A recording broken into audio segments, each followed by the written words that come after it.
Okay, so first things first, in this Gordon Ramsay fish and chips without the chips. We're not making chips, we're just trying to test the fish. We're gonna be using 2 eggplants. Now I got 2 kind of squashed down eggplants. They're not like the long eggplants that I was hoping to get, but these are still gonna work fine. Now, first thing we wanna do is just cut the tops off and remove the skin. We wanna remove this dark outside skin on the eggplant. Now in the Ramsay eggplant steak, we torched the skin to remove it. This time I'm just gonna be using a peeler. It's gonna work fine for what we need. Now after the Ramsay eggplant steak video, I really tried my best to find a way to use the eggplant to make a good quality steak. It never came out, it never worked out. There was just no way to make an eggplant steak-like or steaky or any sort of steak replacement. But there is a way to make the eggplant kind of fishy and have like a slightly fish consistency. With a good batter, it's gonna come out pretty good. Okay, so our eggplants are descaled. they're deskinned. So we're gonna cut them in half. And then what we're going to do is cut about 1-inch thick fillets of eggplant. We're just going to cut in half to give us kind of like the more like long fillet that you would get with fish and chips. I think these are gonna be really good. These look awesome, these came out perfect. Now I'm gonna say, when I thought about this idea, I originally thought that 2 eggplants was gonna be necessary, but you could see there's tons of fillets here, so I'm just gonna pick the best fillets and we're gonna work with those. Probably gonna end up only being 1, so that's kind of funny. That's pretty funny. Now before we marinate these, I'm just gonna go ahead and just give these kind of like a quick slice, not that far in, just to kind of help mimic the fish texture. And it's gonna also help these get marinated a little bit. So we're just going to give these a slice, not even halfway through, just a small intermediate slice on both sides, and that's really gonna help this texture out. So when I was researching this concept, I did immediately come across Edgy Veg, where she had an eggplant fish. I thought that was pretty cool. I wanted to just make sure I point that out. The idea, you know, I thought, I was like, this is gonna be great. And then I see that Edgy Veg already did it, which totally makes sense because she makes really awesome stuff. So I'm gonna leave a link to that recipe below because some of the concepts did end up coming from that recipe as far as like this next step where we're gonna be marinating these. So our marinade is going to be pretty simple. We're just gonna be using about a teaspoon of sea salt, with a teaspoon of the mushroom extract seasoning. Now this is the mushroom seasoning. I always talk about this in a lot of my videos. I use it all the time. It's umami punch. It's just loaded with umami. This is really going to kind of help pack that like savoriness along with like the seafoodiness that, that fish has. If you don't have the mushroom extract, you can pretty much just double up on the salt. Use 2 teaspoons of salt just in the marinade portion. I'm gonna use a teaspoon of kelp granules, and about half of a teaspoon of Old Bay, which I know is not part of Gordon Ramsay's recipe. The fish doesn't have that, but I just kind of want to add that, which is just gonna give it that little subtle kick of familiar flavor. And then we're just gonna whisk this into 4 cups of fairly hot water. It's like hot tap water. Now, before we pour the marinade over, I'm just going to add 1 teaspoon of olive oil, and we're just gonna coat these in this oil, because fish has a little bit of fattiness to them. And then let's just pour over our marinade, now that each one of them has a little bit of the oil in there. And this is just more like a brine, more just like a salty brine. It's gonna help kind of flavor these guys up. Now at this point, I'm just gonna throw some bowls on top just to kind of weight these eggplant down in there, just make sure that they get completely submersed and get that flavor up. We're just gonna cover these up. I'm just gonna cover it up with like a towel. Doesn't need to be anything special. And we're gonna let these sit in this brine for about 30 minutes, not that long.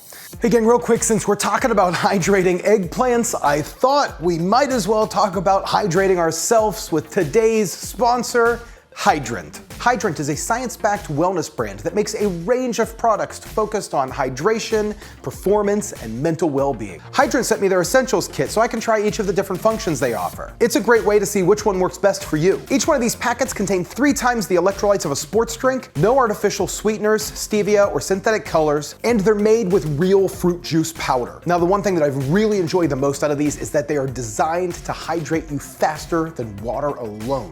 Essentially, it's all of the benefits of a sports drink without the extra calories or sugar, which for me, I'm trying to watch my health, so that's nice. And here in Florida, when I'm spending the day working outside, I definitely need that hydration. And I really love these immunity boost packets, filled with 1,000 milligrams of vitamin C. Gives your immune system the support it needs. So thanks, Hydrant, for sponsoring today's video. These taste great. I love all the flavors, and I love these little packets. They're really good on the go. It really makes life a heck of a lot easier. And gang, just like always, make sure you click the link in the description below to try Hydrant's new essential kits for just $20. It's 20 bucks. You can't beat it. Thanks, Hydrant. While I left them in a little longer than what I originally wanted to, but that's okay. It's all gonna come out great. So all we're gonna do at this point is just kind of remove them from the brine. I'm just gonna give them a quick pat with the paper towel just to make sure the outside skin is relatively dry. They smell awesome, and the texture is exactly what I was looking for. It's exactly what, I mean, look at that, it looks like a little fish. Looks like a fish fillet. This is gonna be perfect. So at this point, I threw some oil in my large cast iron skillet, threw that on the oven, medium high heat. We're gonna get that oil up to about 360, 365 degrees to fry these. Let's go ahead and make our batters. We're gonna do a dry, like a dredging flour, and then the wet batter, the beer batter for these fish minus chips. So we need 120 grams of self-rising flour, and then I just need a small amount separately for like the dredging of these. We just need 1 teaspoon of curry powder in each the wet batter and the dry batter. So we're gonna do 1 teaspoon of baking powder. And then for beer battered fish, we're gonna need some beer. So we're gonna do about 1/2 cup of Yingling lager. It's just a traditional lager. I think that's gonna be pretty good. And then we're just gonna whisk that into the flour mixture here. Now in Ramsay's recipe, he uses 1 medium egg that he whips up and then he folds it in. We're not gonna be able to do that. We're just gonna use some Just Egg. I think that's gonna work out pretty well. I'm gonna go with 3 tablespoons of Just Egg. Now I do understand that this is gonna change the consistency a little bit, but I'm hoping that we still end up with that nice fish and chip style crunch.